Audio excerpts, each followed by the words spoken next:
Del mantello del cane di Mannara o mastino siciliano. Il pelo del cane di Mannara è di due varietà: riccio largo e riccio stretto.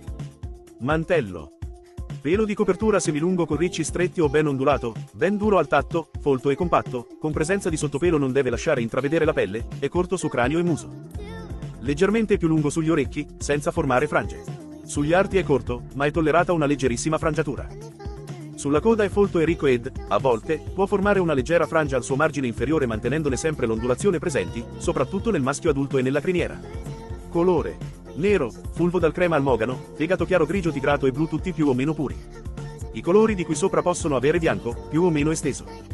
Nel caso il bianco sia presente è preferita la distribuzione denominata a monaca, macchie bianche su muso con lista, gola, petto, collo, calzini e punta della coda. Non è ricercata la simmetria del colore.